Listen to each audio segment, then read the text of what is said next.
کیا کیا ہے؟ میں اکثر کہا کرتا ہوں کیا کیا ہے؟ ایک ہی کام کیا ہے کہ مجھ سے نیچے جتنے انسان ہیں ان کو آسانی کیسے ہو سکتی ہے، ان کو آسانی ارشد کیسے ہو سکتی ہے۔ اس کو آپ شریعت کہہ لیں، اس کو آپ حقیقت کہہ لیں، اس کو آپ طریقت کہہ لیں، یا اس کو آپ اللہ تعالیٰ کے بنائے ہوئے قوانین کہہ لیں، ایک دوسرے کا خیال رکھیں۔ اگر تمہارے رشتہ داروں میں، تمہارے بھائیوں میں، تمہارے دوستوں میں کوئی بندہ اگر بھوکا سو گیا، تم 11ویں شریف کے نام پر چاہے 11 دیگے چڑھا لو، حضور غوث پاک تم سے خوش نہیں ہوں۔ ان 11 دیگوں سے پہلے کوشش کرو غوث پاک کے ہی نام سے، صدقہ پیرانے پیر کا، کرم ان کا ہے، ان کو نہیں بھولنا، وہ انہی کا صدقہ شادی، لیکن کوشش کرو جو تمہارے ارد گرد بسنے والے لوگ ہیں ان کا خیال رکھنا۔ اگر تمہیں ان غوث پاک نے ایک دیگ کی توفیق دی ہے، اگر تم اس دیگ کی بجائے مسکین کا خیال کر لو گے نا، وہی غوث اعظم خدا کی کرم و نوازی سے تمہیں 11 دیگوں کی توفیق عطا کرے گا۔ ہم لوگ اپنے ارد گرد بسنے والے زندہ لوگوں کو بھول جاتے ہیں، ہم ارد گرد بسنے والے زندہ انسانوں کو بھول جاتے ہیں۔ کیا فائدہ ہے ایسی مساجد میں کروڑوں کے پتھر لگانے کا اگر اس مسجد میں آنے والے لوگوں کی جوتیاں پھٹی ہوئی، وہاں پر مصلے جو ہیں اس پہ کھڑے ہوئے امام کے جو ہیں وہ کپڑے خراب ہوں، وہ کپڑے پھٹے ہوئے ہوں، ان کپڑوں پر سلوٹیں ہوں، کیا فائدہ ہمارے کروڑوں روپے کی مساجد میں پتھر لگانے کا؟ کیا فائدہ ہمارے لاکھوں روپے خرچ کر کر محفل میلاد منانے کا اگر اس میلاد میں آنے والے حضور کے امت کے جو لوگ ہیں وہ ایک بوند بوند پانی کو، ایک نوالے نوالے ایک روٹی کو ترس رہے ہیں۔ میں اکثر کہا کرتا ہوں خدارا اپنے گھروں میں 10-10 کلو دودھ کی کھیریں بنا کر اپنوں ہی میں بانٹنے سے بہت بہتر ہے۔ اگر حضور غوث پاک کو مانتے ہو، غوث پاک کے انعام سے وہ 10 کلو دودھ اس 10 گھروں میں پہنچاؤ جہاں بچوں کو دودھ کی ضرورت ہے۔ بانٹو 11ویں والے کے نام کا، بانٹو غوث پاک کے نام کا، طریقہ بدل دو، زندوں کا خیال رکھو۔ میں نے اکثر دیکھا ہے، چشمدید گواہ ہوں، ہم لوگوں کی ریت بدل گئی ہے۔ قاری صاحب ختم شریف ہوتا ہے، اللہ تعالیٰ ہر ایک کو عمر دراز عطا فرمائے، جب کو جاتا ہے عمران ختم شریف ہوتا ہے، کبھی غور کر لینا، ختم شریف کا مطلب تھا کھانا مسکینوں کو کھلایا جائے، مرنے والے کے نام پر کھانا ناداروں کو کھلایا جائے، جن کو اچھا کھانا میسر نہیں ہوتا، اللہ کے نام پر مرنے والے کا صدقہ ان بیچاروں کو کھلایا جائے۔ میں گواہ ہوں، مجھ سمیت ہم جتنے لوگ ختموں میں کھانا کھا رہے ہوتے ہیں، کیا کبھی سوچا کیا وہ سارے وہ ہوتے ہیں جن کو کھانوں کی ضرورت ہوتی ہے؟ ہم سب ان کو کھانا کھلا رہے ہوتے ہیں، جو چودھری ہوتا ہے، جو ایم پی اے ہوتا ہے، جو ایم این اے ہوتا ہے، جو نمبردار ہوتا ہے، جو دکاندار ہوتا ہے، اور جن بیچاروں کو کھلانا ہوتا ہے وہ شادی بیاہ اور ختموں پر گولیاں اور پلیٹیں لے کر اور شاپر لے کر کناتوں کے باہر ہم ان کو بھگا رہے ہوتے ہیں۔ یہ ہمارے معاشرے کا حال ہو چکا ہے۔ خدارا ختم کا انکار نہ کرو، 11ویں کا انکار نہ کرو، غوث پاک کے نام پر دودھ کو بانٹنے کا انکار نہ کرو۔ میں یہ بس سمجھانا چاہ رہا ہوں، انداز بدل دو، انداز بدل دو۔ 10 کلو کی کھیر پکا کر اپنے چاچے مامے تائے کزن پھپھی پھپھا کزنوں کے گھروں میں پلیٹ پلیٹ دینے سے بہتر ہے اپنے محلوں میں ان جھگیوں اور ان مکانوں میں 1-1 کلو دودھ پہنچا دو جن کے بچوں کو دودھ میسر نہیں ہے۔ دو غوث پاک کے نام کا، وہ لوگ منافق ہوتے ہیں جو 11ویں کا انکار کرتے ہیں، ہم ان لوگوں میں سے ہیں۔ دینی 11ویں کے نام پر ہی ہے، لیکن دو ان کو جن کو طلب ہے، جن کو جستجو ہے، جن کو ضرورت ہے۔ ہم سب لوگوں نے رسمن پیریاں مریدیاں بنا لی، ہم لوگوں نے رسمن جو ہے وہ دعوتیں بنا لی ہیں، ہم لوگوں نے رسمن محفلیں بنا لی ہیں۔ خدارا جو لوگ زندہ ہیں پہلے ان کا خیال کرنا سیکھو، جو لوگ زندہ تمہارے پاس موجود ہیں ان سے محبت اور ان سے پیار کرنا سیکھو۔ اگر ہم میں سے ارد گرد بسنے والے لوگ ہم سے خوش ہو گئے نا، جتنے لوگ ہم سے پہلے جا چکے ہیں، خدا کی قسم اگر وہ سب لوگوں کی نظر کرم ہم پر نہ ہوئی تو پھر مجھ سے کہہ دو۔ میں دربار سے شروع کر رہا ہوں, میں اپنی بات سے شروع کر رہا ہوں. خدا را اس دربار پر آنا ہے, اگر کچھ لینا ہے. حضور خواجہ عالم کا ایک ہی جو ہے وہ طرز زندگی تھا, کیا؟ اپنے بسنے والے لوگوں کو محبت دو, بسنے والے لوگوں سے پیار کرو, بسنے والے مسکینوں اور غریبوں سے ان سے ہنس کر بات کرو, ان سے ان کی دل جوئی کرو. کیا ہمارے معاشرے کو ہو کیا؟ ہم لوگ 20 30 دیگے پکا کر ختموں پر ان کو کھلا دیتے ہیں جو ہر روز گھروں میں مرغ پکاتے ہیں. شاہ جی, جو ہر روز گھروں میں کڑھائیاں پکاتے ان کو کھلا دیتے.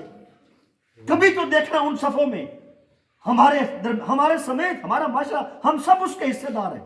کیا کبھی اپنی صفوں میں تم ان جھگیوں والوں کو بٹھا کر کھانا کھلا سکتے ہو؟ کیوں نہیں کھلاتے ہم عمران؟ اپنی صفوں میں ان بیچاروں کو کیوں نہیں بٹھاتے؟ کیوں؟ کیونکہ ہمارے معاشرے نے ایک لائن کھینچ دی, مجھ سمیت ہم سب کی محفل میں جس کے کپڑے درست نہ ہو اس کو ہم پاس بٹھا کر کھانا نہیں کھلاتے, ان کو بھگا رہے ہوتے ہیں, جاؤ تمہیں بعد میں دیں گے. بعد ان بیچاروں کو ضرورت ہوتی ہے, انہوں نے تو سالوں سال مہینوں کے بعد ختموں میں گوشت کا رنگ دیکھا ہوتا ہے. جن بیچاروں کو گوشت کھلانا ہوتا ہے ان کو ہم دھکے دے رہے ہوتے ہیں. اور جو ایم پی ایم این اے چودھری نمبردار پیر فقیر ہم سب ہوتے ہیں, ہم سب جو ہر روز مرغ کھاتے ہیں, ہمیں گوشت کھلا کر ہم کہتے ہیں ہمارے مردے کی بخشش ہو گئی. بخشش ہوتی ہے, کھانے کھلانا ثواب ہے, لیکن ان کو جن کو کھانے کی ضرورت ہو. خدا را میں آج آپ کو پیغام دینا چاہتا ہوں, یہ پیریاں فقیریاں, یہ مصلے, یہ نمازیں, یہ ہماری امامتیں, یہ فقر, یہ جو ہمارے مسندیں ہیں, یہ بیکار ہیں اگر ہمارے ارد گرد بسنے والے لوگوں کے دلوں میں مایوسیاں ہیں, ان کے دلوں میں غم ہے, ان کے دل افسردہ ہے. اور اگر ہمارے بسنے والے لوگوں کو چہروں پر خوشیاں ہیں قاری صاحب, تو سمجھ جانا اللہ بھی تم پر راضی ہے اور اس کا رسول بھی تم پر. آج سوچو نا, ہم تو بڑے بڑے مسلوں پر کھڑے ہو کر یہ کہہ دیتے ہیں رب ہمارا ہے. کبھی سوچیں یہود و نصارہ کے پاس اتنی دولت کیوں ہے؟ ہماری سوچ بھی کام نہیں کرتی قاری صاحب, جتنی ان لوگوں کے پاس دولت ہے. پھر ہم مسلح پر کھڑے ہو کر کہتے ہیں یا اللہ تو ان کو کیوں نوازتا ہے؟ کبھی غور کرنا, خدا کی قسم ان لوگوں کو اس لیے رب نواز رہا ہے, ان لوگوں کے دلوں میں زندہ لوگوں کا احساس موجود ہے. کبھی ان ملکوں میں جا کر دیکھنا کسی کو اتفاق ہو, نیٹ پہ تاریخ اٹھا کر دیکھنا, امریکہ, برطانیہ, یورپ, جو یہ ملک ہے نا, انسان تو دور کی بات ہے, ایک کتا بھی زمین پر پڑا ہو نا, اس کو اٹھا کر فیر نہیں مارتے, اس کتے کو اٹھا کر ہسپتالوں میں داخل کرواتے. جہاں جانوروں کا خیال رکھا جاتا ہو تو پھر رب ان کو نوازتا بھی ہے. اور ہم لوگ کہتے ہیں اللہ ہمیں کیوں نہیں دے رہا؟ وہ نام ماننے والوں کو صرف اور صرف دنیا کا ایک دوسرے کا خیال رکھنے کے صدقے اللہ اتنا نواز رہا ہے, اور ہم ماننے والے اگر اپنوں کا خیال رکھیں گے. میں پچھلے دنوں میں نے بات کی, میں لاہور سے آ رہا تھا, علی جبار اور چند لوگ میرے ساتھ تھے قاری صاحب. ہم لوگ ایک ہوٹل پر رکے, رات کے 11 بجے کا ٹائم تھا, 11 سے 12 کے درمیان ہم نے کھانا کھانا تھا. ہم ٹیبل پر بیٹھے, ہوٹل کے دروازے پر عمران ایک 40 سے 45 سالہ پٹھان بیٹھا ہوا تھا قاری صاحب, کپڑے اس کے پھٹے ہوئے, اس کے سامنے ایک بکسا پڑا تھا, اس بکسے میں مندریاں, چھلے, لالٹین اور وہ چھوٹی چھوٹی چیزیں جو منیاری والے اکثر لے کر بیٹھے ہوتے, اتنا سا وہ سامان تھا. ان لوگوں کی یہ خاصیت ہوتی ہے, یہ لوگ جو ہے نا یہ مانگتے نہیں ہیں. میں نے علی کو بھیجا, میں نے کہا یہ اس بیچارے کا حال کیا, رات کے 11 بج رہے ہیں, یہ بیٹھا ہوا ہے کہ شاید مجھ سے کوئی بندہ 100 روپے کی کوئی چیز, اس میں سے 10 روپے اس کو بچیں گے. میں نے علی سے کہا جا اس سے پوچھ تو صحیح, تجھے بھوک لگی ہے, تم نے کھانا کھایا؟ قاری صاحب یقین کریں, علی گیا, علی نے اس سے پوچھا, اس بندے کے چہرے پر اتنی خوشی ظاہر ہوئی نا, اس نے کہا بھائی میں نے کھانا نہیں کھایا. اور یہ بات سن کر کے مجھ سے کوئی پوچھ رہا ہے عمران, اس کے چہرے پر خوشی طاری ہوئی. ہمارا کھانا ہے. علی کو میں نے کہا سب سے پہلے اس میں سے ایک اچھی پلیٹ بھر کر اس سے پوچھو ہمارے پاس آ کر کھانا چاہتا ہے ادھر آ کے کھا لے, ورنہ اس کو وہیں پر جا کر دو, ہم بعد میں کھائیں گے. یہ میں ایک سمجھانے کی بات کر رہا ہوں. ہم نے اس کو کھانا دیا, اس نے سحر ہو کر کھانا کھایا. آپ پتہ ہے کیا بات ہے بھائیو, 11 بج رہے تھے, ہر کوئی کھانا کھا رہا تھا, ہر کوئی یہ کہہ رہا تھا کہ یہ تو کچھ کام کر رہا ہے, کوئی اس کے پھٹے ہوئے کپڑوں کو نہیں دیکھ، کوئی اس کی عمر کو نہیں دیکھ رہا، کوئی یہ نہیں سوچ رہا تھا ہم تو کھا رہے ہیں، یہ بیچارہ کس نظروں سے ہماری طرف دیکھ رہا ہے۔ میں نے علی کو کہا علی میری بات یاد رکھ لینا، آج جو ہم نے اس بھائی کو کھانا کھلایا ہے، اگر خدا مہربان ہو ہماری بخشش کے لیے یہ کھانا کھلانا ہی کافی ہے۔ وہ رب مہربان ہو جائے، یہ ہم نے جو اس کو آج کھانا کھلا دیا ہے نا، ہماری بخشش کے لیے اس کو کھانا کھلانا ہی کافی ہے۔ خدا را زندوں کا خیال رکھو، قربانیاں دیتے ہو، اللہ نے کوئی محبوب نے یہ فرض نہیں کیا کہ قربانی کسی مرے ہوئے کے نام پر ہی کرنا ضروری ہے، ضرور کرو، لیکن رب نے یہ بھی بتایا ہے کہ جو تم میں زندہ ہو ان کے نام پر بھی کر سکتے ہو۔ قاری صاحب کوئی ہے پابندی؟ نہیں ہے پابندی۔ جو تمہارا دادا گزر گیا ہو اس کے نام پر قربانی کرنا درست ہے، ضرور ٹھیک ہے کرے، لیکن کبھی کبھی جو تمہارے پاس تمہاری بیوی ہو زندہ، اس بیوی کو بھی خوش کر دیا کرے، کبھی کہہ دیا کرے ہے میری بیوی اس بار قربانی تیرے نام کی کرنا۔ جو تمہارے زندہ بچے ہو نا، جو بیچارے اور بچے جو خوشیوں سے ان جانوروں کو دیکھتے ہیں، کبھی ان کو خوش کرنے کے لیے یہ کہہ دیا کریں کہ یا اللہ آج اس دفعہ میں قربانی اپنی زندہ بچوں کی کرنا، جو گزر گئے ہیں وہ بچے اگر ان کو بھی یاد نہ رکھے تو پھر مجھ سے کہنا، لیکن اگر تم اپنے زندوں کو بھول جاؤ گے، زندوں کی خوشیوں کا خیال نہیں کرو گے، تو جن گزرے ہوئے کو تم یاد کر رہے ہو نا، ہو سکتا ہے تمہاری اولادیں ان کو یاد نہ رکھیں، تمہاری اولادیں ان کو یاد۔ اللہ تعالیٰ کے محبوب نے فرمایا صلی اللہ علیہ وآلہ وسلم نے، آپ نے کیا فرمایا؟ اگر کوئی بندہ اپنی بیوی اور بچے پر خرچ کرتا ہے تو یہ بھی افضل صدقہ ہے، یہ بھی افضل بیوی، مطلب تم اپنے بیوی اور بچوں کو ایک جوس کا گلاس پلاؤ، ان کو کھانا کھلاؤ، کسی جگہ پر ان کو اچھے کپڑے لے کر دو، خدا کی قسم اللہ نے تو یہ بھی عبادت کہہ دی ہے، صدقہ عبادت ہوتا ہے یہ بھی ہمارے لیے۔ تو ہم کس معاشرے میں چلے گئے؟ خدا را صحیح معنوں میں فقر کو سمجھیں، صحیح معنوں میں فقیری اور درویشی کو سمجھیں، یہ رسمی باتوں کو چھوڑ دیں۔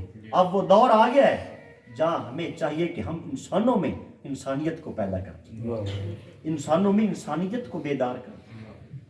کسی نے پوچھا فقیر کون ہوتا ہے مجھ سے، میں نے کہا بھائی فقیر وہ ہوتا ہے جو بھی اس فقیر کے پاس آئے نا، وہ اس سے اپنے آپ سے محبت کرنا سکھا دے، اس کو اپنے آپ سے محبت کرنا سکھا دے۔ کوئی بندہ بھی، درویش کی نشانی یہ ہوتی ہے، کوئی بندہ درویش کے پاس آئے، اللہ اور اس کے رسول کی محبت اور بات ہے، اس سے بھی بڑی بات ہے جب تمہیں اپنے آپ سے محبت ہو جائے گی نا، سوال ہی پیدا نہیں ہوتا جس نے تمہیں پیدا کیا اس کا عشق تمہارے اندر نہ ہو۔ سب سے پہلا کام ہے لوگوں کو ان سے محبت کرنا سکھاؤ، لوگوں کو ان کو اپنا خیال رکھنا سکھاؤ۔ نماز تم نہیں پڑھ سکتے اگر تم تندرست نہیں ہو، قاری صاحب زکوٰۃ نہیں دے سکتے اگر تمہاری جیب میں پیسے نہیں، روزہ نہیں رکھ سکتے اگر تم سحری اور افطار کرنے کے قابل نہیں ہو، حج نہیں کر سکتے اگر تم تندرست نہیں ہو۔ سب سے مقدم تمہاری صحت ہے، تم سلامت ہو تم سے نمازیں ہیں، تم سلامت ہو تم سے زکاتیں ہیں، تم سلامت ہو تم سے حج اور کلمے اور عبادتیں ہیں، اور اگر تم بھی سلامت نہیں ہو عمران تو کیا نمازیں، کہاں حج اور کہاں زکات۔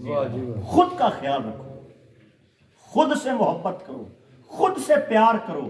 اگر تم اپنے آپ سے محبت کرنا سیکھ گئے، اللہ کی قسم اگر فقیر نے تمہیں خود سے محبت کرنا سکھا دیا، رب ذوالجلال کا عشق بھی تم میں آ جائے گا اور اس کے مصطفیٰ کا عشق بھی تم میں آ جائے گا صلی اللہ علیہ وسلم۔ بس میں بات کے اختتام کرتا ہوں، خدا را ایک دوسرے سے پیار کرنا سیکھو، ایک دوسرے کا خیال رکھنا سیکھو، ہر چیز کرو جو ہمارے عقیدے میں ہے، انداز کو بدل دو، رسم نہ کرو احساس سے کرو، رسم نہ کرو احساس سے کرو، اندر سے کرو، دکھ سے کرو اور درد سے کرو، ختم دلواؤ ضرور دلواؤ، لیکن سب سے پہلے ان کا خیال رکھو، ان کو ڈھونڈ ڈھونڈ کر اپنے ارد گرد تمہاری بزم کے قریب قریب ایسے لوگ ڈھونڈ ڈھونڈ کر ان کو ختم کی دعوت دیا کرو کہ آؤ بھائی ہم نے کھانا کھلانا ہے، ہمارے پاس آ کر کھانا کھلانا کھانا۔ ان کے ساتھ تم جن مرضی امورا کو کھلا دو، لیکن تمہاری محفل میں کوئی مسکین ایسا نہ ہو جس کو کھانا نہ ہو، ان کا پہلے خیال رکھو پھر جو مرضی کرو۔ کوئی تمہارا ہمسائے میں بچہ دودھ سے بلک رہا ہو، ان کے پاس دودھ خریدنے کی سکت نہ ہو، خدا را پہلے اس بچے کی دودھ کی پیاس بجھا دینا، اس کے بعد چاہے تم 10 دیگیں کھیر کی پکا کر تقسیم کر دینا، غوث پاک کو وہ بچے کو دودھ پلانا زیادہ اچھا لگے گا بجائے اس کے کہ بچے کو چھوڑ کر تم دیگیں تقسیم کرو۔ ہر چیز مقدم ہے لیکن اپنے آپ سے شروع کرو۔ اللہ تبارک و تعالی ہم سب کو حضور خواجہ عالم کے دربار میں آنے کا صدقہ ایک دوسرے کے ساتھ احساس کے ساتھ درد کے ساتھ اور محبت کے ساتھ زندگیاں گزارنے کی توفیق عطا فرمائے۔ ہمیں مالک توفیق عطا فرمائے کہ ہم میں سے نفرتیں ختم ہو جائیں، ہم میں سے بغض اور کینے ختم ہو جائیں، ہم عزتیں کریں اپنوں کی، اپنے بڑوں کی، اپنے پیاروں کی، اپنے مسجد کے امام کی، اپنے محلے میں بیٹھ مسجد والے قاری کی، اپنے آستانوں کی، اپنے پیروں کی، اپنے سادات کی۔ یقین کیجئے قاری صاحب، اللہ کے محبوب نے فرمایا شاہ جی، جو بندہ تم میں سے ہمارے چھوٹوں پر رحم نہیں کرتا وہ ہم میں سے، قاری صاحب وہ ہم میں سے یہی ہے نا۔ کہیں حضور نے یہ نہیں فرمایا جو تم میں سے نماز نہ پڑھے وہ ہم میں سے نہیں، جو تم میں سے روزہ نہ رکھے وہ ہم میں سے، جو تم میں حج نہ کرے وہ ہم میں سے، کہیں ہے بخشش ہے، لیکن فرمایا جو چھوٹوں کا خیال نہ رکھے، سوچو کتنی بڑی سزا ہے۔ حضور نے فرمایا جو چھوٹوں کا خیال نہ رکھے چاہے وہ نمازی ہو، یہ نہیں فرمایا کہ جو نمازی نہ ہو اور وہ خیال نہ رکھے وہ ہم میں سے نہیں ہے، فرمایا جو مرضی، چاہے کوئی پیر ہو، کوئی فقیر ہو، کوئی محدث ہو، کوئی معلم ہو، کوئی مفکر ہو، کوئی نمازی ہو، کوئی حاجی ہو، کوئی قاری ہو، جو اپنے چھوٹوں سے پیار نہیں نہ کرتا، حضور نے فرمایا وہ ہم میں سے ہے ہی نہیں۔ ہم سوچتے رہے ہم تو نمازی ہیں، ہم تو حاجی ہیں، ہم تو روزے دار ہیں، اور اگر اس کی بنائی ہوئی مخلوق سے پیار ہی نہیں کر رہے، حضور نے تو فرما دیا وہ ہم میں سے ہے ہی نہیں، وہ ہم میں سے تو کس کام کی ہماری بات کی۔ اگر ہم حضور کے ہی نہ رہے، اللہ تعالیٰ معافی عطا فرمائے۔ میں اکثر کہا کرتا ہوں کل قیامت کے دن رب کے حضور کو، یا اللہ میری یہ نمازیں دیکھ، میرے یہ روزے دیکھ، میری یہ عبادتیں دیکھ، اور سائڈ پہ کھڑے آقا انعامدار صرف یہ کہہ دیں یا اللہ یہ تو میرا ہے ہی نہیں، یہ تو میرا، گریبانوں میں جھانک کر دیکھو، کیا خدا ہمارے ان رجسٹروں کو دیکھے گا جہاں پر عبادت ہے؟ کیا وہ صرف حضور کا وہ فکرہ مبارک دیکھے گا جو حضور یہ فرما دے یہ میرا؟ تو حضور نے تو فرما دیا ہے جو تم میں سے اپنے چھوٹوں پر رحم نہیں کرتا وہ ہم میں سے نہیں ہے۔ عبادتوں کی خلاصی ہے، عبادتوں کا تلافی ہے، عبادتوں کے گناہ، کمی میں گناہ ہو جائے تو اللہ تعالیٰ بخش دیتا ہے، لیکن حضور نے کہیں یہ نہیں فرمایا کہ جو عبادت یہ کم یا زیادہ کرے وہ ہم میں سے نہیں ہے، فرمایا جو اپنے آپ میں سے چھوٹوں پر رحم نہ کرے وہ ہم میں سے۔ بس اللہ تعالیٰ ہمیں ایک دوسرے سے محبت کرنا سکھائے۔ قاری صاحب اور شاہ صاحب ختم شریف پڑھیں گے، اور میں ہمیشہ کہا